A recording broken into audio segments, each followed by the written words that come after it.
Entonces, como cosa rara, se me fue el internet, ¿sí ven? Entonces, vamos a continuar donde íbamos. Entonces, estamos hablando del espacio muestral. Entonces, el espacio muestral básicamente es el conjunto de todos los posibles resultados que voy a tener en un experimento aleatorio.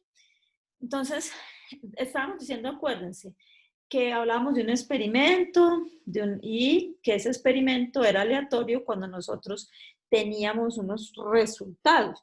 Entonces, a esos resultados de mi experimento se les denomina espacio muestral. Entonces, ¿qué es un espacio muestral? Pues miren ustedes, simplemente es el conjunto de todos los resultados, ¿sí? Todos los resultados elementales, o sea, posibles en la realización de un experimento aleatorio. Entonces, miremos, ¿cuál es un primer ejemplo? Entonces, un primer ejemplo es, vamos a lanzar el dado, ¿sí? Una solita vez.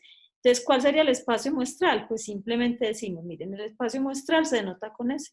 Entonces, ¿cuáles son los resultados? Cuando yo lanzo un dado al aire, yo solamente puedo obtener 6 resultados. Que obtenga un 1, que obtenga un 2, que obtenga un 3, 4, 5 o 6. Cuando yo lanzo un dado no puedo tener 12. Mi resultado no puede ser 23. Mi resultado simplemente es un número entre 1 y 6, porque solo lo lancé una vez. Entonces miren ustedes que acá hay una cosa importante que mirar, y es que ese espacio muestral, que se denomina como ese, acuérdense, es discreto y su tamaño es 6. O sea, tiene 6 resultados que los vamos a denominar casos posibles. O sea, tenemos 6 resultados posibles al momento de lanzar un dado. Otro ejemplo, entonces estamos hablando del número de revistas vendidas en un mes, ¿sí? Bueno, ¿cuál es el espacio muestral? En este caso, nuestro espacio muestral está conformado por, entonces, yo voy a conformar ese resultado o va a estar conformado por el 0, se me fue la pantalla, el 1, el 2. ¿Eso qué significa? Miren, eso significa simplemente que yo puedo en un mes no vender revistas, ¿cierto? O vender solo uno, vender solo dos o tres. Pero aquí, ¿qué es lo que pasa? También es un espacio discreto. ¿Por qué? Discreto, porque yo puedo contar los resultados. No, pero lo que no sabemos es cuántas revistas vamos a vender. Lo máximo que podemos vender será qué? Pues las revistas que se impriman. Entonces, nosotros sabemos que nuestro espacio es discreto, pero no sabemos hasta dónde va. ¿Sí?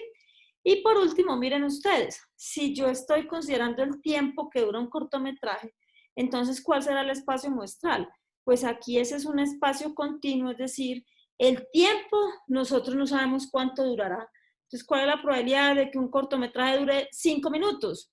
Más de 5 minutos, 10 minutos, entre 15 y 20 minutos. Nosotros simplemente sabemos que el tiempo será un número mayor que cero, ¿sí? O mayor o igual que cero, pero no sabemos cuál es ese tamaño. Entonces, recordemos, el espacio muestral es el conjunto de todos los posibles resultados. Pero dentro de ese espacio muestral también tenemos otro concepto muy importante que se denomina suceso o evento. Entonces, ¿qué es un suceso o un evento? Pues entonces ya son algunos resultados que nos pueden interesar de ese espacio muestral en específico. Entonces, por ejemplo, eso pues, esto ya es la parte técnica, acuerden que es la rezandería. Uno puede decir, ¿qué es el espacio muestral? El espacio muestral es el conjunto de todos los resultados posibles de un experimento. Listo. ¿Y qué es un suceso o evento? Un suceso o evento es un resultado, un conjunto de resultados que nos interese de ese espacio muestral. Entonces, vamos a verlo como más facilito. Entonces, los eventos se denotan con letras mayúsculas. Entonces, volvamos al ejemplo del dado. El ejemplo del dado, de la moneda y de todo esto, tiene su razón de ser, es porque la teoría de probabilidades nació de los juegos de azar. Algún día les contaré esa historia, pues que hoy no viene al caso, pero Pascal, que fue uno de los padres de la teoría de probabilidades, salió pues, o desarrolló toda su teoría después de hablar en un casino, pues en aquellos tiempos, en las clases de juego, haciendo pues uso de todos esos conceptos, pues de todo lo que es el juego de azar, y por eso se pone mucho ejemplo de cartas. Si ustedes miran en los textos, aunque ya ha cambiado mucho pues con el internet, pero los textos de estadística escritos anteriormente traían muchos ejemplos de juegos de azar. Entonces miren ustedes, aquí ya sabemos, yo lanzo un dado, entonces ¿qué pasa? Mi espacio muestral son estos 6 resultados posibles. O sea, yo tengo 6 resultados posibles, pero a mí no me interesan todos los resultados. A mí me interesa algún resultado. Ese resultado se llama evento. Entonces, miren, por ejemplo, el evento A. El evento A es obtener un número par. ¿Cuándo? Cuando lance un dado. Entonces, ya este evento, ¿sí?, que se denota como A, es un suceso también o un resultado de ese espacio muestral. Miren el otro, obtener un número mayor que 3. Ese también es otro evento, puede ser un resultado de interés de ese experimento. Miren acá, por eso decíamos que los eventos son conjuntos de resultados y a la vez subconjuntos. Miren acá, por ejemplo, obtener un número 5 es un solo resultado. En este, obtener un número mayor que 3, aquí ya tenemos varios resultados. Miren, ¿cuáles son los mayores que 3? Estos 3. Obtener un número par es un conjuntico de resultados de acá. ¿Cuáles son? Este o este. Entonces, es muy importante que nosotros sepamos que los eventos o los sucesos son a los que les calculamos la probabilidad. Es decir, yo voy a calcular ya no la probabilidad que ocurra el espacio muestral, o sea que cuando yo lance un dado salga uno de 6 números, pues eso será seguro. Si yo lance un dado me tiene que salir o el 1, o el 2, o el 3, o el 4, o el 5, o el 6. Pero a mí me va a interesar es un resultado específico, ¿cierto? Si yo lanzo una campaña de publicidad, ¿cuál es la probabilidad de que sea efectiva? ¿Cuál es la probabilidad de que tenga éxito? ¿Cuál es la probabilidad de que en este momento alguna campaña publicitaria tenga una estrategia competitiva pues fuerte? Entonces, eso es lo que a lo que yo le voy a calcular. Entonces, por ejemplo, acá yo le voy a calcular la probabilidad de obtener un número par. Voy a calcular la probabilidad de obtener un número mayor que 3 y voy a obtener la probabilidad de obtener un número mayor que 5. Entonces, yo hasta esta clase, esta que les estoy grabando, que ya se partió en 2, les voy a colocar o les voy a dar simplemente la definición de probabilidad y vamos a ir calculando esas probabilidades. Entonces, porque hay una cosa importante, nosotros con esos eventos también podemos hacer operaciones de conjuntos. Entonces, yo creo que les voy a poner a hacer como último trabajito que ustedes me consulten, pero eso se los voy a definir bien en el próximo video, el próximo martes, pues lo determinamos, algunas operaciones entre conjuntos para que ustedes las entiendan un poquito mejor. Entonces, vamos a mirar que cuando nosotros hablamos de probabilidad, entonces ya la tenemos que definir. Entonces, ahorita estábamos hablando de que el señor Pascal, que fue pues uno de los pioneros de la probabilidad, ¿qué fue lo que hizo? El señor Pascal lo que hizo básicamente fue esto, o sea, llegó y dijo lo siguiente. Entonces, cuando yo voy a definir la probabilidad tiene 3 escuelas: la probabilidad clásica, la escuela clásica, la escuela frecuentista y la escuela bayesiana. Vamos a definir el concepto de probabilidad clásica porque ese nunca caerá, ¿cierto? O sea, nunca se va a tumbar. Esta definición que vamos a decir acá es la definición de probabilidad, que siempre, siempre será. Entonces, miren ustedes, vamos a hacerlo despacio, aunque vamos a ver luego que es muy facilito. Dado un experimento aleatorio que tiene n resultados, entonces digamos el experimento aleatorio es lanzar un dado. ¿Cuántos resultados tengo? Tengo 6 resultados posibles. Son resultados posibles, o sea, cuando yo lance un dado, lo posible que puede ocurrir es que caiga un 1, o un 2, o un 3, o un 4, o un 5, o un 6, ¿cierto? O sea, tengo n resultados posibles.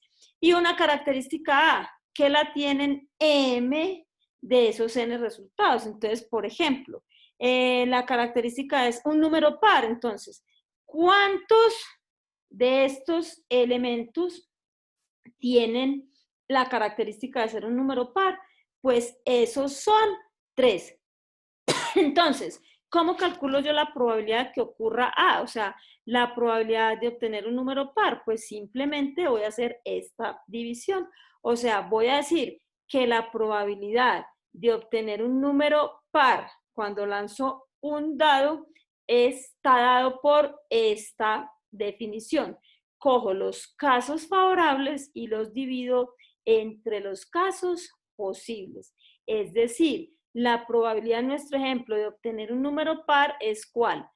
3 de 6, ¿sí? Entonces, cuando a mí me pregunten cuál es la definición de probabilidad, yo simplemente voy a decir, la probabilidad de que ocurra un evento A está dada por el cociente entre casos favorables y casos posibles, donde los casos favorables son los resultados que me interesan y los casos posibles es la totalidad de resultados de ese experimento. Entonces, yo voy a dejar hasta acá para que ya en la próxima clase nosotros miremos la frecuentista, que es la que vamos a trabajar mucho más.